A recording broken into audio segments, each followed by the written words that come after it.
Assalamu alaikum everyone, this is Mohammad Junaid Javed, Program Manager, I Thrive, the Institute of Chartered Accountants of Pakistan. आज जो हमारे साथ guest मौजूद हैं, आप चार्टर्ड अकाउंटेंट हैं, ICAP के मेंबर हैं और बहुत सारी ऑर्गेनाइजेशंस के साथ एसोसिएटेड रह चुके हैं। PwC पाकिस्तान के साथ कनेक्टेड रहे हैं, YPay के फाउंडिंग मेंबर रह चुके हैं और आजकल नीम के साथ कनेक्टेड हैं एज अ CFO।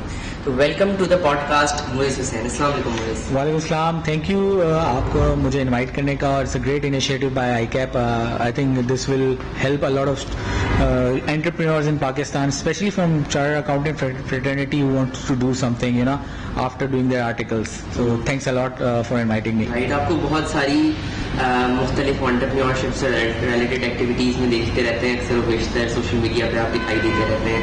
मुख्तलिफ इंक्यूबेशन सेंटर्स के साथ आप एसोसिएटेड रहते हैं और आपका पोर्टफोलियो अभी देख रहे थे तो उसमें बहुत सारी चीज़ें मेंशन हैं जो कि शायद इंट्रोडक्शन देने के लिए भी मुझे याद न रहे। तो कहाँ से तमाम चीज़ें आपने शुरू कहाँ से किया? आपने चार्टर्ड अकाउंटेंसी पढ़ी और फिर आगे एंटरप्रेन्योरशिप में आप कहाँ से आए, इसके बारे में कुछ बताइए।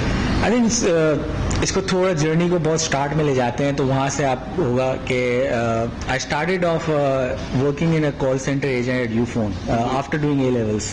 सो वहाँ because I had worked initially rather than studying, तो 6 महीने वहाँ काम करने से बहुत सा एक सबसे इम्पॉर्टेंट चीज़ जो मुझे फील हुई that was interpersonal skills. So I learn about interpersonal skills working over there. फिर CA किया। ड्यूरिंग दैट टाइम जो है वो टोटल पढ़ाई पे फोकस था, but during that time also I was also investing in stocks, you know, that was my own thing, and similarly I was teaching. So these two things were parallel to studying. तो वहाँ से I already knew कि यार मुझे ना I need to do something else. I have to be entrepreneur और satisfaction वहीं से आता था when you were doing something else and that would satisfy you apart from your normal career. वो complete किया, CA complete किया। Parallel I was always investing.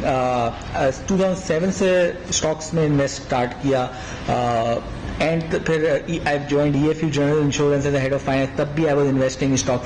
फिर during that time because I was making little bit of money, qualify हो गए थे, तो I ventured into other businesses with my friends who would do other kind of small businesses. But वहाँ से I learn the art of investing. I would invest because they would get a lot of business of orders because they were doing general order supplies. So वहाँ से they would have the orders and they would need capital. So I learned about investing, due diligence, and understanding the cycle of payment, sometimes even default. So I understood, although with a nominal capital, but I learned it. And when I went to New York with PwC, I was auditing tech sector. So I did Capgemini, Bloomberg, IBM. These are top notch. और वहाँ पे I learned about stocks, crypto. I was an early investor in Bitcoin when it was around $400. I never invested much, but trading it. So I've seen that journey. Made a lot of losses. To the surprise, जब 2020 COVID आया, I was auditing Bloomberg. People like literally were viewing Bloomberg, what was happening in the markets. I was in that office. With that, I was associated with e-commerce such as Amazon, eBay. सारी चीजें I was doing with my auditing career. So that came a time in New York where I decided, okay, now I need to make a shift. For my personal benefit, I've had a 10 years of career, corporate life. Let's enjoy and see the entrepreneurial fruits. I came to Pakistan. Pakistan आने के बाद I joined the startup culture. As you mentioned, YPay, I was a founding member and it is Pakistan's first digital mutual fund aggregator. So आपको कहीं और जाने की जरूरत नहीं है। हर म्यूचुअल फंड के बाद आपको एक ही जगह पे पाकिस्तान में ऑलमोस्ट 12 म्यूचुअल फंड्स है, 130 म्यूचुअल फंड्स उन एसेट मैनेजमेंट आप म्यूचुअल फंड से करते हैं। And lately I have joined Neem. Neem is basically Pakistan's first embedded finance solution provider. So we have a payment solutions, plus we have an NBFC license from SCCP which enables us to lend to productive segments.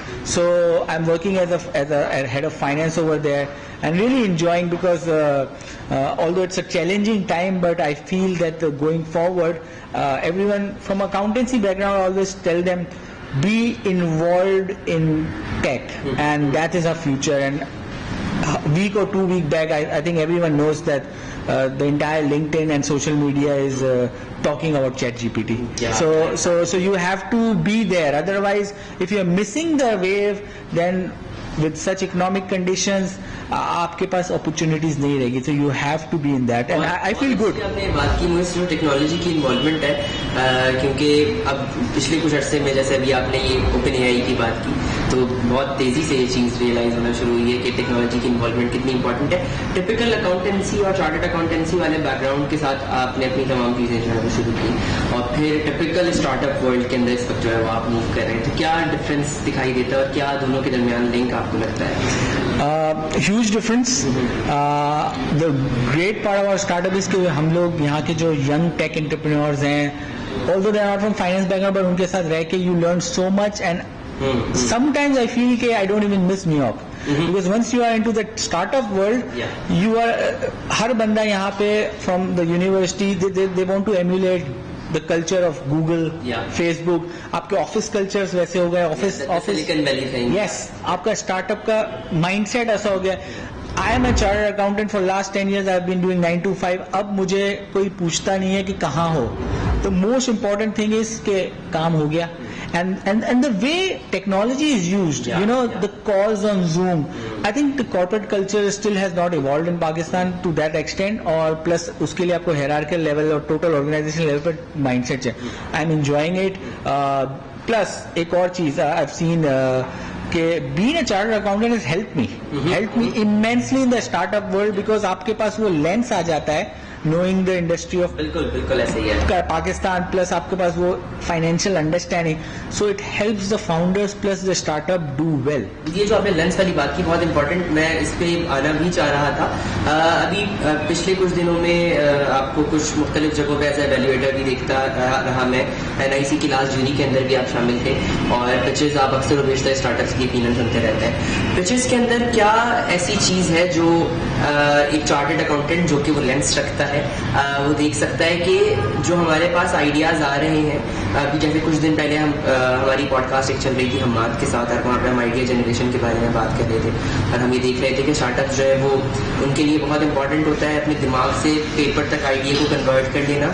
Make sense. लेकिन फिर भी ऐसा कौन सी चीज़ है जो आपको लगता है कि पिच करते हुए फाइनेंशियल एस्पेक्ट से बहुत मिसिंग दिखाई दे रही होती है, क्योंकि आप अगेन वही वाली बात कि आप लेंस रखते हैं. तो कोई ऐसा बंदा जो कि चार्टर्ड अकाउंटेंसी के बैकग्राउंड से और फिर वो इवैल्यूएशन कर रहा हो या जूरी पैनल के अंदर शामिल हो, तो वो क्या उसकी क्या ऑब्जर्वेशन है पिचेस के अंदर? ठीक है. सो मैं चार्टर्ड अकाउंटेंसी को इसमें से निकाल दूंगा. मैंने आपको जैसे एक्सप्लेन किया, I have been an investor, तो मैं एक इन्वेस्टर लेंस की तरफ, जैसे VCs या एंजल इन्वेस्टर्स सोचते हैं बिफोर इन्वेस्टिंग, या मैं कहूँ कि कोई भी बंदा अपना पैसा लगाने से पहले क्या वो चीजें ऐसी सोचेगा जिसके बाद वो उस बिजनेस में या उस चीज में रिस्क लेने के लिए कन्विंस हो जाएगा.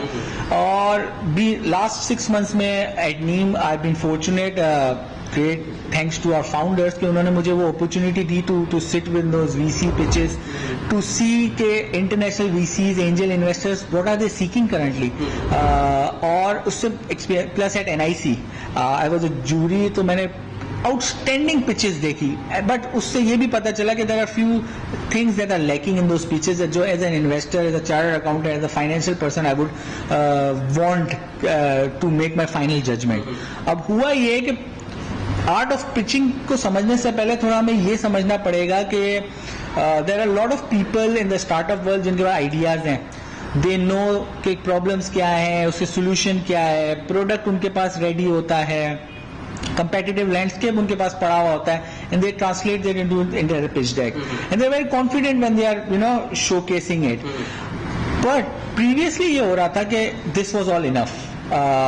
Pre 2022, 12 to 13 years आपको समझना पड़ेगा, macro environment of the world was such कि फ्री मनी अवेलेबल था, इंटरेस्ट रेट्स कम थे, so there was too much of demand for startups and supply कम थी, तो VCs would not do too much due diligence, और risk appetite इतना low था कि idea generation, networking and knowing people, and if the team या founders are good, VCs bet ले लेते थे, आपको प्लेन चेक्स लिख देते थे.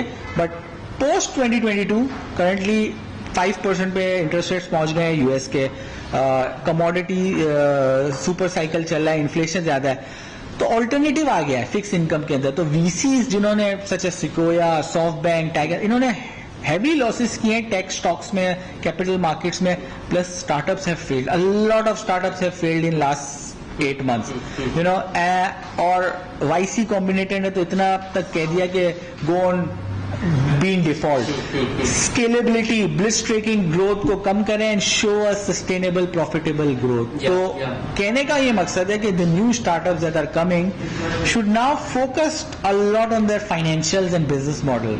दे have to show to the VCs how will they make money, how soon they will make money, and number third, how that money making would ensure a profitable exit for those VCs. आप ये 3 चीज convince कर पाएंगे, then the VCs would, you know, put their bet in you or write you a check. Otherwise, things will get difficult because the current environment is really difficult. अच्छा, क्योंकि हम मैंने ये सोचा था कि आज की आपकी टॉक के साथ आपके साथ जो हम टॉक कर रहे होंगे उसके अंदर आर्ट ऑफ वेंचरिंग पे हम ज़रा फोकस रखेंगे।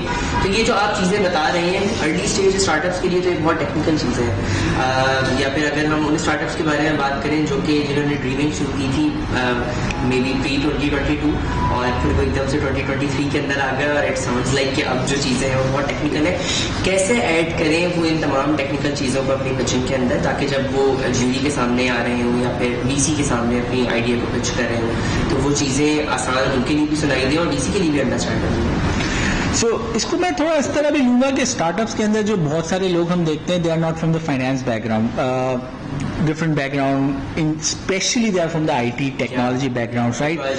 They're good in coding, they're good in technology. Now what happens is a person has to be good at technology में लेकिन business sense हो. So anyone who has a good business sense, and in Pakistani community में we say that Memons are really good at business, you know. So what do they know about business is they know all these things पहले से. So ये वाली वो skill set है जो उनके अंदर होनी चाहिए. A product could be amazing, but if it's not making money, if it does not have a market, meaning वो बिकेगा नहीं, उसका कैश फ्लो नहीं आएगा और वो सस्टेनेबली प्रॉफिटेबल नहीं होगा, अगर वो नहीं होगा तो फिर वो उसका कोई फायदा नहीं है.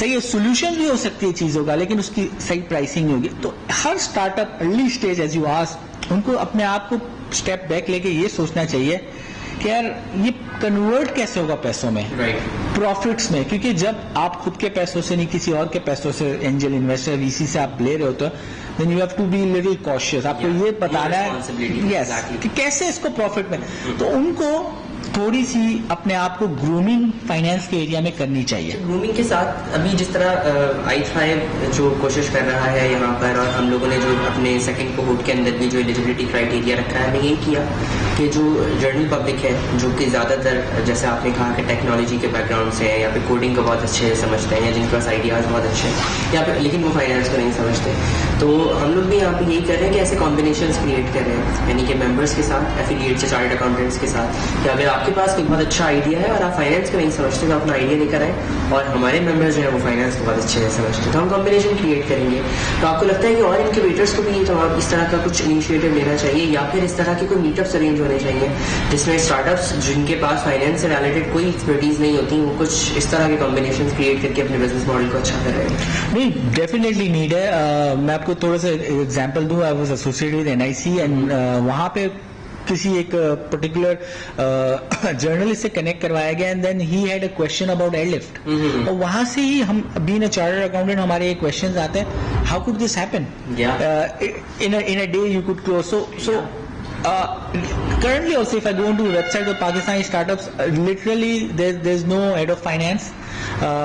वो फोकस ही नहीं करते because it's considered as a bookkeeping thing. I think it should be a strategic role. Just they have CTOs, chief strategy officer. They should have a chief financial officer at the start in their core team, because what happens is people in the pursuit of scaling they don't realize that they are burning too much. क्योंकि देखिए जिस तरह भी आपने कहा कि 2022 से पहले VCs भी बहुत लीनियंट थे, तो इस डोमेन को भी बहुत शायद फॉर ग्रांटेड लिया गया स्टार्टअप्स के अंदर. दे वुड लाइक कि ओके अर्ली स्टेज के ऊपर इस बारे में बात करने की जरूरत नहीं है, जब थोड़ा सा मैच्योर हो जाएगा स्टार्टअप फिर देखेंगे कि क्या करना है. लेकिन तब भी ये नहीं सोचा जाता था कि किसी फाइनेंस के एक्सपर्ट को रखना है, कोई टीम का एक इस तरह का बंदा हो जो थोड़ी बहुत नो हाउ रखता हो, वो शायद ऐड कर लिया जाए. तो अब शायद आपको लगता है कि स्टार्टअप्स को इस चीज की भी सेंस आ रही है कि अभी रखने की जरूरत है? बिल्कुल, अब आई थिंक आ रही है, they are looking for it. और प्लस सबसे अच्छी बात कि एज अ चार्टर्ड अकाउंटेंट या फिर from the finance background they have someone, पता रहता है कि कितना बर्न है, the terminologies and jargons used in the startup world such as runway, burn rate, उन पे ग्रिप रहती है, and then you can make decisions based on that. So there is more sustainability और डिसीजन मेकिंग में effect. और early stage startup को भी फिर ये वाली ग्रिप होनी चाहिए to read these things, to read the numbers, have regular weekly monthly meetings to understand कि किस तरह मूव कर रहे हैं, कितना रनवे मौजूद है। फाइनेंसेस की बात कर रहे हैं यहाँ पे बार-बार कि अपनी पिच के अंदर फाइनेंसेस शामिल रखें। इसको अगर हम और नॉन टेक्निकली समझें तो पिच के अंदर क्या चीजें हैं जो कि वाकई में वीसी देख रहा होता है कि पिच के अंदर फाइनेंस के लिए ये चीजें शामिल हैं। जैसे आपने एक एग्जिट मेंशन किया, एग्जिट को भी थोड़ा डिफाइन अगर करें आप यहाँ पर, और इसके अलावा ऐसी कौन सी चीजें होती हैं जो कि वीसी खासतौर पे देख रहा होता है, या फिर कोई भी एंजल इन्वेस्टर की अगर हम बात करें जो अभी पिच में देख रहा होता है फाइनेंस के एस्पेक्ट से? ठीक, इसको मैं बड़ा सिंपल चीज में समझाऊं कि वीसीज क्या देख रहा होता है। मैं आपको बताऊं, जो लिस्टेड कंपनीज होती हैं उनके आपको देखे फाइनेंशियल वेबसाइट्स पे अवेलेबल होते हैं। If you go to their financials, आप क्या देख पाते हो, किस चीज से आपको कंफर्ट होती है, that is called a profit and loss account. Profit and loss account में आपके पास क्या होता है, अगर मैं थोड़ा और ब्रेक डाउन करूं, सेल्स या रेवेन्यू आइटम, नीचे कॉस्ट आइटम्स होती है, then you get a profit. अगर एक अर्ली स्टेज स्टार्टअप अपने बिजनेस का profit and loss projected account बना सकता है तो उसका फर्स्ट स्टेप तो हो गया, because now he is able to see कि मैं किस स्टेज पे खड़ा हूँ। He is able to understand कि ये वो किस तरह से यस, उसका प्रोडक्ट कन्वर्ट कैसे होगा। इफ आई मेक फेसबुक और गूगल, तो मुझे यही नहीं पता कि मोनेटाइज कैसे होगा, then it's not worth the idea. सही है, इट्स वेरी इंपॉर्टेंट। अच्छा, मोनेटाइज के अंदर फिर पीएनएल जब आप बन जाते हैं, you get a clarity how I money. उसके बैक एंड पे क्योंकि the business has not started, तो हम उसको प्रोजेक्टेड पीएनएल कहते हैं, और बहुत सारी अजम्पशंस यूज होती हैं। सो वीसीज उन अजम्पशंस को देखते हैं, आपके साथ बात करके ये समझते हैं कि उन अजम्पशंस की रियलिटी कैसी है। हाँ, ये रियलिस्टिक अजम्पशंस होना कितना इंपॉर्टेंट है। क्या जिस मार्केट में मूव कर रहे हैं उसी की अजम्पशंस होनी चाहिए, या इंटरनेशनल मार्केट को आप सोचते हुए ये बात करते हैं? जैसे अभी हम पॉडकास्ट से पहले भी ये चीज डिस्कस कर रहे थे कि बहुत से स्टार्टअप्स बहुत बड़ी अजम्पशंस लेकर आ जाते हैं जो कि रियलिस्टिक नहीं होती। तो इसकी क्या हकीकत है कि बहुत रियलिस्टिक अजम्पशंस होनी चाहिए आपके प्रोजेक्शंस में? अगेन कमिंग प्री 2022 अजम्पशंस जो थी वो आप फ्लफी करें, एम्बिशियस करें, you know, VCs would get attracted. Now after taking so much of losses, there are a lot of questions. Somewhere it sounds like, sorry मैं आपको interrupt करूंगा, it sounds like कि इतने अरसे में जो पिछले 10-15 साल गुजरे हैं, जिसको अगर हम थोड़ा सिग्निफिकेंटली देखें, जो स्टार्टअप सिस्टम के अंदर साल हुए, VCs भी मजीद मैच्योर हुए, या फिर ये it is the part of process कि ऐसे ही होना था कि अब VCs ज्यादा कॉन्शियस हो गए हैं चीजों पे? आई थिंक मैं यही कहूंगा कि मार खा खा के सीख गए। इतने लॉसेस हैं तो अब नहीं होंगे तो कब होंगे, तो वो मेच्योर हो गए। हाँ, अनफॉर्चुनेटली नए स्टार्टअप्स के लिए मुश्किल वक्त है। पहले के स्टार्टअप से वो बहुत लकी थे इस सेंस के अंदर कि उन्होंने अच्छे वक्तों में शायद इस चीज को right you can say lucky थे, दे गॉट द मनी, इतनी ड्यू डिलिजेंस। लेकिन हाँ, आने वाले वक्तों में थिंग्स आर गेटिंग डिफिकल्ट, मजीद ड्यू डिलिजेंस। बट यही है ना, विद प्रॉब्लम्स कम सॉल्यूशंस। तो उनको ग्रूम होना है, उनको लर्न करना है, assumptions realistic हो, and as you said कि किस तरह, see if someone is providing a solution in the Pakistani market, the assumptions should be related to Pakistan plus region. आप उसको बेंचमार्क कर दें वेस्ट में, यूके, यूएस से, तो VCs कैन सेंस इट कि दिस इज नॉट पॉसिबल। तो आपको बड़ा रियलिस्टिक होना है, आपके एम्स होने चाहिए, आपका विजन होना चाहिए, स्केलेबिलिटी होनी चाहिए, that's all good, that's basic ingredient. लेकिन उसके साथ रियलिस्टिक भी होना चाहिए कि सिनेरियो प्लानिंग क्या है, 1 2 3। अगर सबसे अच्छी चीज ना हो, how do we fall back to number 2, then you know the other ones. अगर वो नहीं होगा ना, तो then you'll not be able to manage the business. So this is very important, and VCs go into assumptions now a lot, and they ask you so many different questions. So for you to convince them, then you need to do a lot of research and study. You cannot just have an idea. You need to go and build a really robust financial model. अच्छा, एक चीज मैं चाहूँगा थोड़ा सा इस process को भी डिस्कस करें। ये सिस्टम चलता किस तरह से है, VCs वाला, और उनके पीछे पे क्या चीज होती है, और एंजल इन्वेस्टर्स किस तरह से काम कर रहे होते हैं, और ये क्या चीजों को देख रहे होते हैं, इसके बारे में परफेक्ट. स्टार्टअप वर्ल्ड किस तरह से चलता है? यूजुअली यू हैव वीसीज, ये टर्म यूज होता है, that's called venture capital. Venture capitalist के पीछे एलपीज होते हैं, लिमिटेड पार्टनर्स, जो टर्म यूज होता है, और वो होता ही है बेसिकली आइदर हेज फंड होंगे, फैमिली ऑफिसेस, फैमिली ग्रुप्स होते हैं, they have a lot of money. Now what happens is कि वो पैसे के लिए so पैसा हमेशा रिटर्न सीख करता है. That's the common thing. कहाँ रिटर्न सबसे ज्यादा आएगा, पैसा वहां फ्लो कर जाएगा, मुल्क में, एसेट क्लास में, प्रोडक्ट में. That's how. सो जो एलपीज होते हैं बेसिकली वो खुद इन्वेस्ट नहीं कर सकते, उनके पास एक्सेस होता है कैपिटल मार्केट्स का, स्टॉक्स का, दूसरे एसेट क्लास का. अब वो क्या करते हैं, दे पूल द मनी, और वो प्रोफेशनल्स हायर करते हैं इन्वेस्टमेंट से, जो वीसी फर्म कहलाती है, वेंचर कैपिटलिस्ट. उनको पैसा पूल करके कहते हैं कि go and invest in the most riskiest. So startup is the most riskiest type of business, but या उसमें फायदा ये होता है कि the greater the risk the greater the reward.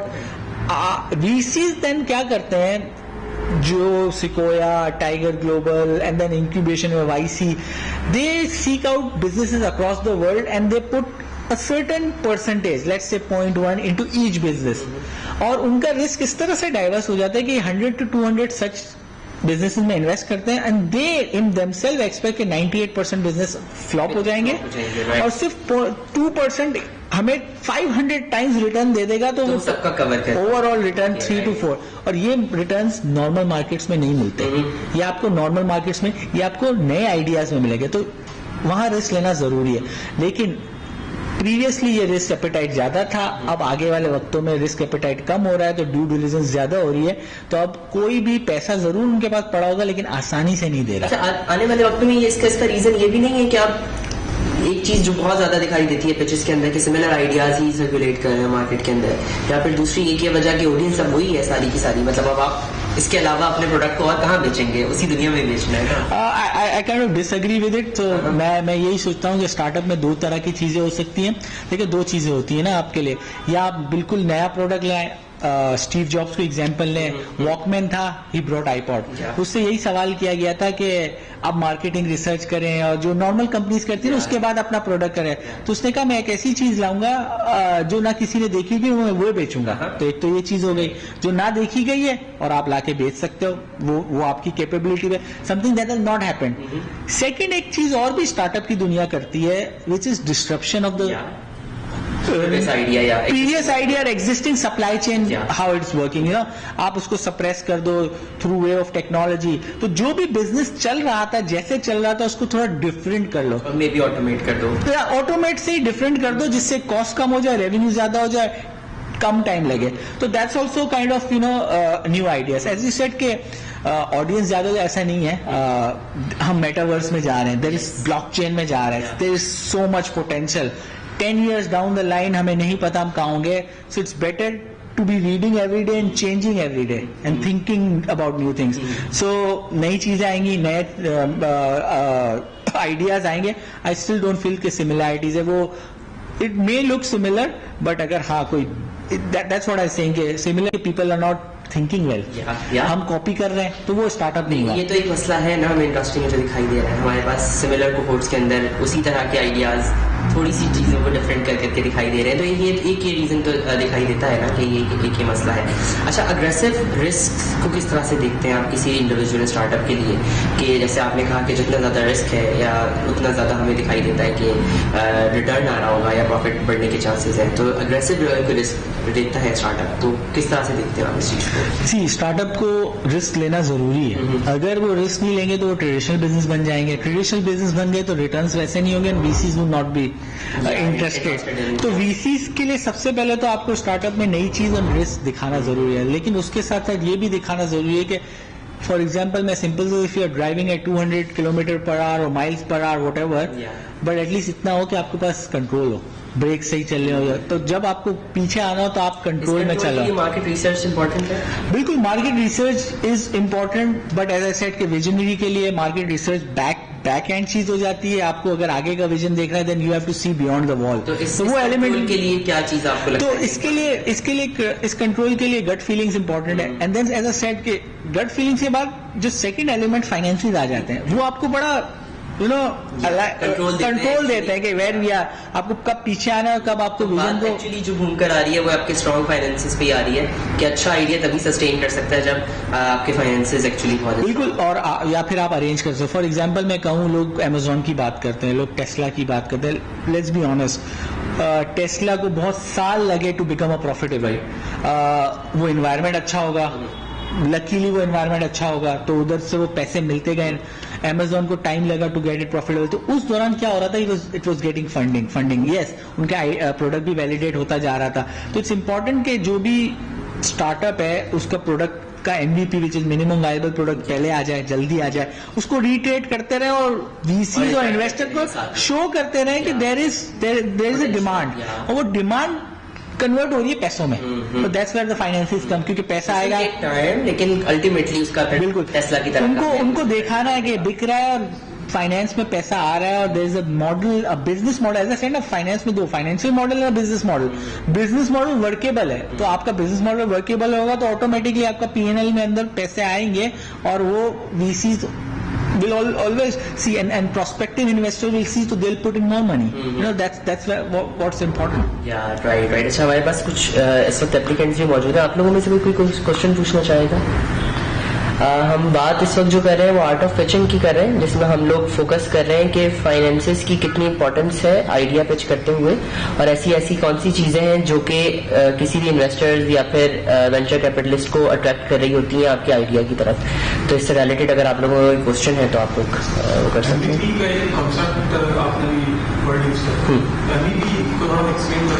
MVP basically ये टर्मिनोलॉजी है, स्टार्टअप वाले मिनिमम वायबल प्रोडक्ट। होता क्या है मिनिमम वायबल प्रोडक्ट का मतलब ये है कि whatever you are building ना, इतना मतलब जो भी प्रोडक्ट है वो इतना मिनिममली वायबल हो कि आप उसको इंट्रोड्यूस कर सको मार्केट में, लोग टेस्ट करना स्टार्ट कर दे, फिर उसके बाद आपको उसकी कस्टमर फीडबैक, क्वेरीज आएगी और उसको ठीक करो। मैं एग्जांपल दूं, एक ऐप आपने बनाई, अब इतना वक्त ना स्पेंड करें ऐप बनाने में कि आप कहें कि बेस्ट ऑफ द वर्ल्ड है। कोई भी आप ऐप यूज कर रहे होंगे, अभी लेट्स से व्हाट्सएप है, आप कहते हैं यार दिस इज, आप वहां तक नहीं पहुंच पाएंगे, तो आप वहां तक पहुंचते पहुंचते इतने चेंजेस आ जाएंगे कि आप कंपीट। तो मिनिमम वायबल का मतलब मिनिमम ऐसी प्रोडक्ट, वायबल प्रोडक्ट आप मार्केट में फॉर नॉट इन ऐप कोई भी लॉन्च कर ले ताकि कस्टमर फीडबैक आ जाए, फिर आप उसको रीट्रेट करने का मतलब होता है कि उसको ठीक करते रहे to get it to the perfect level where demand and supply और आपकी प्रोडक्ट मैच हो। तो that's what minimum viable product means. Prototype पहले होता है, प्रोटोटाइप के बाद है, क्योंकि ये लॉन्च हो चुकी तो फिर आप इसको लाइव कर देते हो ना। तो प्रोटोटाइप तो आप पायलट फेज में चला रहे हो, ऐसे एनवायरमेंट में there are certain number of people जो MVP मींस लाइव हो गई। आप लेट्स से रेस्टोरेंट है, रेस्टोरेंट आपने खोल दिया, लोग आना स्टार्ट हो गए, फुली फंक्शनली किया, लेकिन आपने सर्व करना शुरू कर दिया और फिर आपको feedback, that's minimum viable product. जो फाइनेंशियल्स के लिए जो आपको प्रोजेक्शन करती हैं, that to do over long term करते हैं या MVP सेपरेट होती है किस साथ? नहीं, देखिए MVP के साथ ही होगी ना। MVP का मतलब आपने अज्यूम किया आपका अगले 6 महीने में XYZ बिकेगा, आपने कुछ अजम्पशंस तो लिए ना कि क्यों कंपैरेबल लिया है, तो आपके जो फाइनेंशियल प्रोजेक्ट्स है वो तो इवॉल्व होते हैं, मंथ ऑन मंथ इवॉल्व होते रहेंगे। आपका फाइनेंस का पर्सन, जब आपने प्रोटोटाइप बनाया then the entire financial model would look something else. आप स्लोली ग्रेजुअली आए तो व्हाट हैपेंस इज आपको अंडरस्टैंडिंग आती है, नो हाउ आती है, तो आप अजम्पशंस को ट्वीक करेंगे तो ऑटोमेटिक मॉडल आपका more realistic to the market. MVP के वक्त तो आपका मॉडल बड़ा रियलिस्टिक हो जाएगा, क्योंकि आपको मार्केट की सेंस आ जाएगी, तो आपको खुद पता चल जाएगा कि जो मैंने सोचा था 100 यूनिट्स बेचना है वो 100 नहीं, मैं let's take it to 20 first, और फिर अगले साल के ऑटोमेटिक एडजस्ट करेंगे आप। तो वो आपका बड़ा, तो जो मॉडल है वो इवॉल्व होता है मंथ ऑन मंथ बेसिस पे, वीक ऑन वीक बेसिस पे। MVP के वक्त तो वीकली भी आप कर सकते हो, क्योंकि आपके पास इंप्रेशंस और सेंस आ जाती है। सो फाइनेंस का मॉडल आता है बेसिकली, जो यूजुअली सिकोया वगैरह का आप पिच डेक देखो, प्रॉब्लम्स आप दिखाओ, प्रॉब्लम्स के बाद सॉल्यूशंस दिखाओ, सॉल्यूशंस के बाद टैम, टोटल एड्रेसेबल मार्केट, ये बिकेगा भी या नहीं बिकेगा, फिर आप उसके बाद टीम दिखाओ, कंपटीशन है अगर उस प्रोडक्ट का वो दिखाए, उसके बाद बिजनेस मॉडल दिखाए, बिजनेस मॉडल के बाद आता है फाइनेंशियल्स मैट्रिक्स। उसमें मैट्रिक्स में आप दिखाए 5 साल में आप क्या देख रहे हैं, रेवेन्यू क्या होगा, कब प्रॉफिटेबल होंगे, ब्रेक इवन कब हो रहे हैं। तो एक इन्वेस्टर देखना चाहता है कि आपको सेंस है या नहीं। जब वो देख लेगा तो फिर वो कहेगा कि let's move on to deeper due diligence, फिर वो अजम्पशन देखेगा।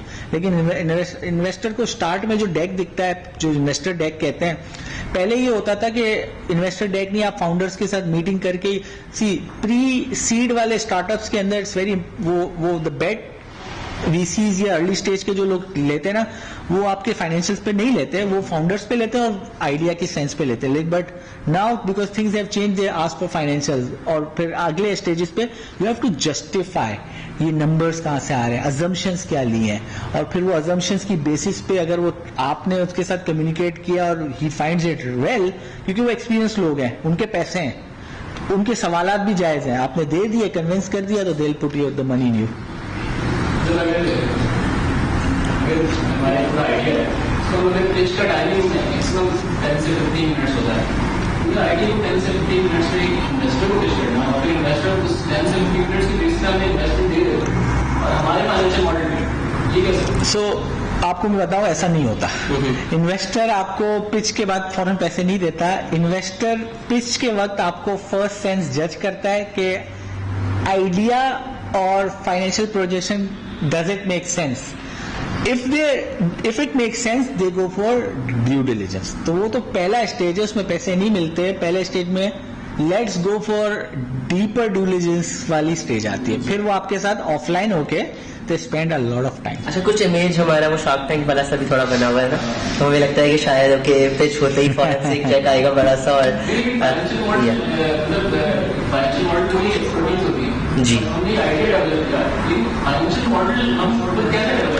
जी वो एक्सपर्टीज होती है। आपको उस डिटेल में नहीं जाना, लेकिन बेसिक एज ए सेट के पीएनएल बन सकता है।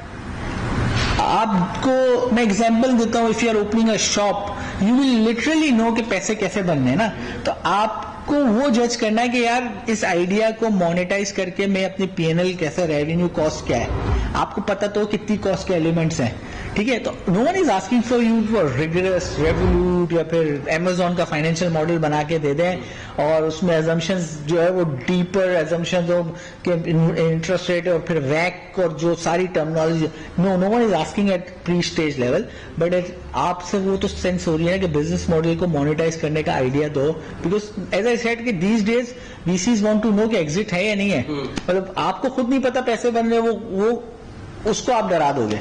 तो इट्स इंपॉर्टेंट कि आप कॉन्फिडेंट हो कि I know how I am going to make money, these are the levers, these are the revenue segments, you know, मेरा प्रोडक्ट इन चीजों से कमाएगा। फॉर एग्जाम्पल, आपने कोई सर्विस की, उसकी सब्सक्रिप्शन मॉडल है, उसका मंथली मॉडल है, वो बिजनेस मॉडल ही नहीं पता मोनेटाइज और प्राइसिंग का, तो how will someone bet on you. तो इसलिए फाइनेंशियल मॉडल जरूरी है कि ये सब चीजें उधर आप कर रहे होगे तो ऑटोमेटिक माइंड में आएगी, and then it's easier for you to give it to investor on the pitch.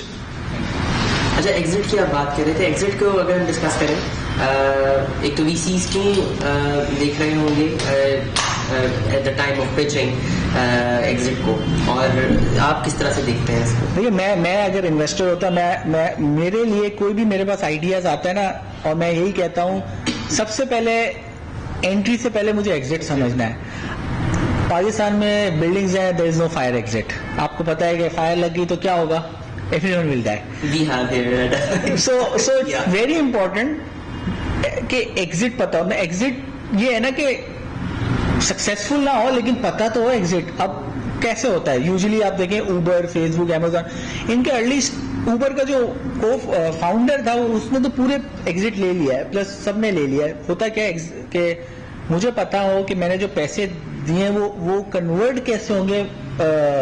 एक तो प्रॉफिट होता है, दूसरा ये डबल ट्रिपल जो उनका एक्सपेक्टेशन वो कैसे होता है। एग्जिट्स कहाँ होते हैं, आइदर आपकी कंपनी कोई और ले लेगा, एक ये प्राइवेट एग्जिट होता है, दूसरा कैपिटल मार्केट्स में लिस्टिंग होती है, सही है। जब आप लिस्ट कराने जाते हो तो दूसरे लोग आपको पैसा देते हैं, the early stage investor takes an exit, ठीक है।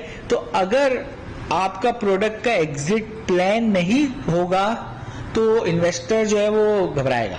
तो आपको भी उसको एग्जिट प्लान देना है, तो वो गुड फील करें। आप एग्जाम्पल है, आप एक जगह से प्लेन में बैठे हैं और आपको पता ही नहीं मुझे लैंड होना है नहीं होना, आप बस चलते जा रहे हैं, कितना घबराएंगे आप। तो आपको जब पता होता है 2 घंटे बाद मुझे यहाँ से एग्जिट लेना है, तो you feel safe. That's how investor psyche is. होता है नहीं होता, that's a different thing, but at least आपको उसको वो देना है, and that happens. So exit is very important. तो रोड मैप में आपको एग्जिट उसको देना है, और आपको खुद को भी समझना है कि there has to be an exit. जी, और किस किस तरह के एग्जिट्स हो सकते हैं? Someone comes, so if you are a small fish, a big company comes and takes over you. That's a private exit.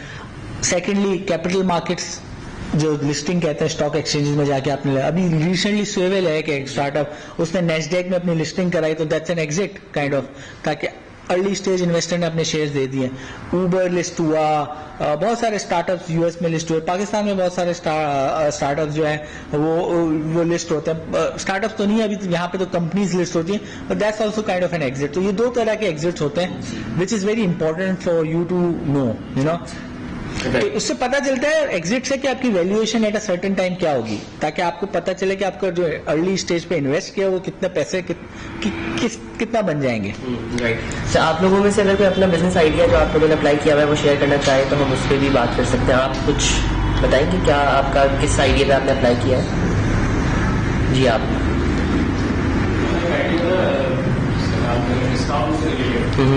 Discount को मोनेटाइज करके मार्केट में ट्रेड करवाना.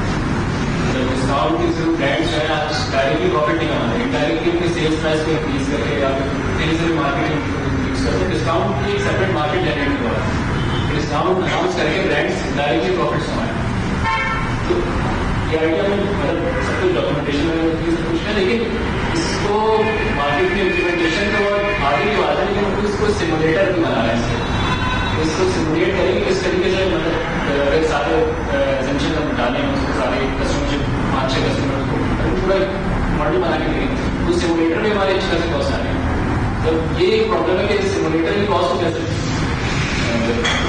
देखिए, सही आपने कहा इस पर कॉस्ट आ रही है, कॉस्ट के लिए आपको फंड्स रिक्वायर्ड है. देन मैं क्योंकि आइडिया सीम्स, यही मैं कहता हूँ, आइडिया के भी बहुत सारे स्टेजेस होते हैं, और आपको खुद स्क्रीनिंग करके ये देखना होता है कि आगे बढ़ना चाहिए, अभी रुक जाए, तो सही वक्त नहीं आया शायद. अभी आपका आइडिया सुनने में बहुत एक्साइटिंग है, लेकिन मेरे लिए इतना आसान नहीं है टू इवन अंडरस्टैंड कि वो ट्रेड होगा कहाँ और उसको मैं पैसे में कन्वर्ट कैसे करूंगा. अगर वो आसानी नहीं हो सकती ना, तो आपको फिर पीछे बढ़ना पड़ेगा. समटाइम्स कॉम्प्लेक्स आइडियाज भी वर्कआउट नहीं करते, क्योंकि उस पर अगर इतनी कॉस्ट लग गई and there is no market, तो वो फंड यूजलेस हो जाएंगे. तो आपको ही फिर है ना देखना पड़ेगा कि यार क्या इस कैपिटल को इन्वेस्ट करने के बाद इतना रिटर्न है भी, और रिटर्न से पहले मिनिमम वायबल प्रोडक्ट, जो मार्केट टेस्टिंग की कि is there even a market for this product, is the market even ready. हाँ, एक क्वेश्चन होता है पिच डेक में, व्हाई नाउ, तो उसका मतलब मार्केट रेडी भी है. हमारे पास बहुत सारे प्रोडक्ट, मैं यूएस से आया था, पीपल वर वहाँ ये है. इशू ये था कि वो वहाँ की मार्केट के लिए बहुत अप्रोप्रिएट था, हमारी मार्केट के लिए सारे प्रोडक्ट्स कॉपी नहीं हो सकते, क्योंकि हमारा पूरा डायनामिक कल्चर डिफरेंट है. हमारे यहाँ ऑनलाइन की पेनिट्रेशन किसी वजह से डिफरेंट है, क्योंकि हमारे यहाँ घर में 5 लोग होते हैं, एक काम कर रहा हो तो 4 फारिग होते हैं, उसके बाद भी आपको ऑनलाइन मंगाना है, तो वो doesn't work. Activity of going to the market is an activity, तो आपको वो समझना जरूरी है, फिर आपका प्रोडक्ट चलेगा. राइट. आपका क्या आइडिया है? तो basically working in edtech, education technology, और पाकिस्तान के अंदर अगर आप देखें तो बहुत ज़्यादा करिकुलम बेस्ड एडटेक्स आ चुके हैं, और मतलब भी है काम. So we are not based on curriculum, हम थोड़ा सा स्किल्स बेस्ड एडटेक की तरफ जा रहे हैं. So providing skills, digital skills that help you upskill yourself. For example, अगर हम बहुत ज़्यादा बात करते हैं कि you done with your degree, लेकिन उसके बाद फिट नहीं हो आप इंडस्ट्री में जाने के लिए, तो थोड़ी सी प्रॉब्लम सॉल्व करने जा रहे हैं. प्लस थोड़ा सा नीचे लेवल का अगर हम आते हैं मेडिकल हो या स्टूडेंट्स के लिए, उनकी फाइनेंशियल इंडिपेंडेंस की तरफ जा रहे हैं. इन द सेंस कि आपने बाहर के मुल्कों में देखा होगा कि बहुत ज़्यादा पार्ट टाइम जॉब्स का बहुत ज़्यादा कल्चर है. आप यूनिवर्सिटी से आ रहे हो, कॉलेज से आ रहे हो, पाकिस्तान में ऐसा नहीं है. तो द ओनली वे इज कि आप ग्राफिक डिजाइनिंग कर रहे हो, कोडिंग थोड़ी सी अगर आपको आती है तो वेबसाइट वगैरह बना लो. तो we are working on that. Model हमारा रेडी है. वी हैव कोर्सेज, तकरीबन 10 कोर्सेज हमने टेस्ट करनी है. Some are free, some are paid. So that's also a revenue channel. That's the only revenue channel for now. तो last जून से हमने start किया था, एंड नाइस नाइस। प्लस इसमें देखिए this is something if I see ना, ये this is not new. India में बाइजू भी यही करता है, बिकम बिग, बट उस पर क्रिटिसिज्म भी बहुत है। बाहर तो है ही कोर्सेरा, यूडेमी, आपको पता होगा। तो आई वुड सी कि इस तरह की चीजें इफ इट्स नॉट न्यू ना, तो आप री-इन्वेंट नहीं कर रहे व्हील को, तो आप कल्चरली फिर सही कर दो इसको। तो that's only your unique selling factor. और I usually see this guy Kunal Shah India का है, क्रेड है, वो बड़ी जबरदस्त यूनिक बार्गेनिंग प्रोपोजिशन। एक होता है ना, हम बहुत वर्ड यूज करते हैं, unique selling proposition, unique selling factor, पढ़ते हैं, तो उसने वर्ड यूज किया कि आपका नॉर्मल जो सप्लाई चेन या काम है उसका डेल्टा 1 है, और आपने जो प्रोडक्ट किया उसका डेल्टा 4 या 5 होना चाहिए, तो ही फिर जाके चेंज होगा। वो एग्जांपल उसने दी कि ट्रेन की जो टिकट्स होती हैं आप नॉर्मली जाके बाय करते हो, और दूसरा ऑनलाइन है, बोले ऑनलाइन इतना अच्छा होना चाहिए आपके लिए, इतना अच्छा कि उसका डेल्टा मीन्स चेंज, और वो जो पूरी इफेक्टिवनेस है वो और फिर वो ये कहता है आपका प्रोडक्ट जो है ना यूनिक सेलिंग फैक्टर नहीं, यूनिक बार्गेनिंग के। यूनिक बार्गेनिंग का मतलब क्या है? आईफोन का मैं कंसेप्ट देता हूँ। आईफोन आप जब लेते हो ना, आप शो करते हो यार मेरे पास ये है, bragging, sorry no I miss, not bargaining, unique bragging. आप ब्रैग करते हो, तो आपका प्रोडक्ट पता है कैसा हो कि कोई यूज करे ना, तो सामने वाले जाके सामने वाले को खुद बताए कि यार ये मैंने किया, क्योंकि वो इतना अच्छा फील किया उसने। अब आपका एड टेक एग्जाम्पल दूं, किसी को उससे फायदा हो ना, तो उतना फायदा हो उससे कि वो ब्रैग करे।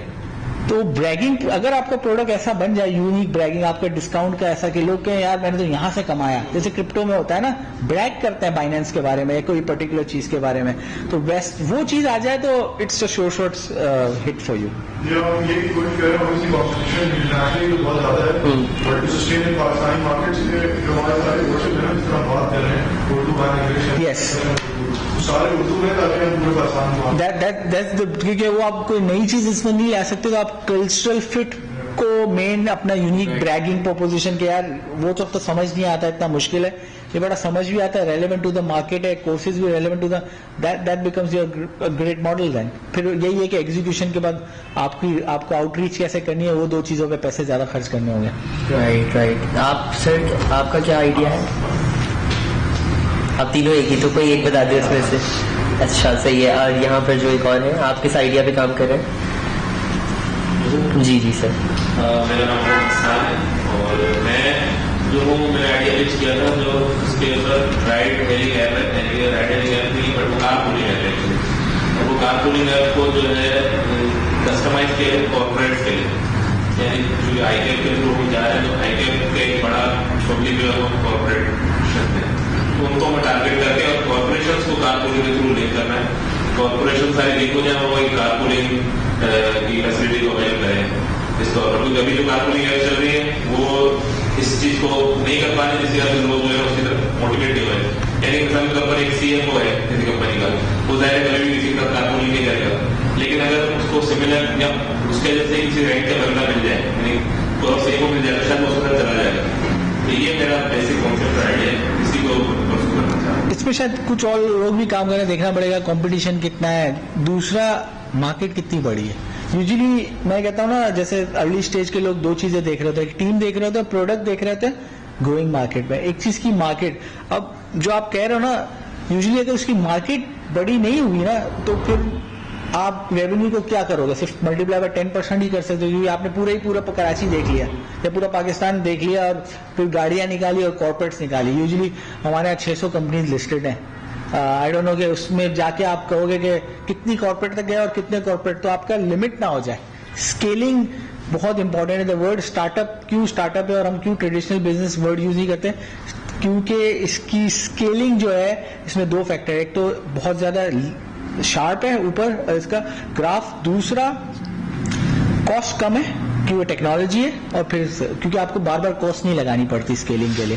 तो आप जब कह रहे हो कि अगर इसकी मार्केट आपको, I don't have the numbers, ये बड़ा जरूरी है, मार्केट कितनी बड़ी है, और फिर मार्केट के बाद नॉट जस्ट पाकिस्तान, अगर बाहर भी ले जाना है तो वहाँ वर्केबल होगा। That's how you define TAM ना, टोटल एड्रेसेबल मार्केट। अगर बड़ी मार्केट है then it's a short hit. Right. आप लोगों में से किसी और को कोई क्वेश्चन? ये हमने पिचिंग की बात की, इन्वेस्टर की बात करने की, क्वेश्चन ये है स्टूडेंट इन्वेस्टर को मतलब किस तरह अप्रोच करें, या इन्वेस्टर कहाँ से मिले, देखिए इन्वेस्टर दो तरीके से, फिर दैट्स व्हेयर आई थ्राइव, दूसरे इंक्यूबेशन सेंटर्स है ना, वो आपको मिलाते हैं नेटवर्किंग। अच्छा, वैसे बेसिकली इंक्यूबेशन जहाँ थोड़ा सा डिफिकल्ट होता है आपकी स्टार्टिंग, तो ये लिमिटेशन आ जाती है, इसको भी किस तरह अटैक करें? देखिए वो जाना पड़ेगा, उसके बगैर आपको इन्वेस्टर नहीं मिलेगा, क्योंकि इन्वेस्टर वहीं आए हुए होते हैं या वहीं से कनेक्ट होते हैं, तो आपको वो नेटवर्किंग चैनल तो बनाना पड़ेगा।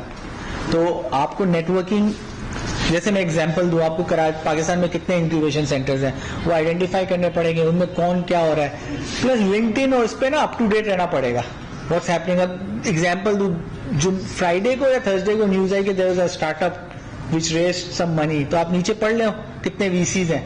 आप मुझसे जब पूछते हो कितना, मैं तो वही पढ़ लेता हूँ, उससे ही पता चल जाएगा कि अच्छा ये इन्वेस्टर्स हैं। Then you try to reach out to them on LinkedIn. मतलब मैं एक एग्जांपल दे रहा हूँ, या फिर फ्रेंड्स ऑफ फ्रेंड्स और समथिंग लाइक दैट। तो that's the way, you no.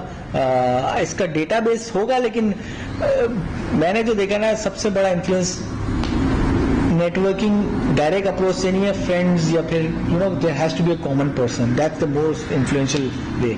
Right. और मतलब जैसे आप कह रहे हैं कि हम इन्वेस्टर्स कहाँ से ढूंढे, तो वैसे ही इंडिविजुअली तो कोई इन्वेस्टर किसी स्टार्टअप को नहीं ढूंढ रहा होगा, तो there should be a hub जहाँ पर ये काम हो रहा हो। इनक्यूबेटर्स इसी तरह से सर्व कर रहे होते हैं कि हमारे पास नेटवर्किंग इवेंट्स हो रहे होते हैं। और not only for the startups who are incubated, बहुत सी मतलब ऐसा होता है कि आप इंक्यूबेटेड नहीं होते स्टार्टअप उन इंक्यूबेशन सेंटर्स के अंदर, लेकिन आप कोई ना कोई नेटवर्किंग सेशंस अटेंड कर रहे होते हैं, तो आपको वहाँ पे ऐसे अपॉर्चुनिटीज अक्सर बेशतर मिल रही होती हैं कि लोग आए हुए होते हैं और अपने आइडियाज पिच कर लेते हैं। और समटाइम्स आप वीसी पिच नहीं भी कर रहे होते, किसी को आपका आइडिया पसंद आ जाता है तो वो दोबारा आपके साथ मिलने में इंटरेस्टेड होता है। तो इस तरह के जो हब है वो इन चीज़ों के अंदर सर्व कर रहे होते हैं। राइट, अमीर आपका बहुत शुक्रिया। बहुत आई फील लाइक कि जो हम लोगों ने आपस में डिस्कशन की है वो बहुत प्रोडक्टिव रही है, और आई होप जो हमारे साथ लोग मौजूद हैं उनके लिए भी कुछ बहुत प्रोडक्टिव रही है। हमारे साथ कुछ जूम पर भी लोग हैं, जूम में से कोई क्वेश्चन पूछना चाहेगा? ऐसा ना आप देखेंगे, आवाज़ तो हमारे पास आएगी, आवाज़ तो आ जाएगी। आप लोगों में से अगर कोई और मजीद क्वेश्चन नहीं है तो फिर हम कंक्लूड करते हैं इसको।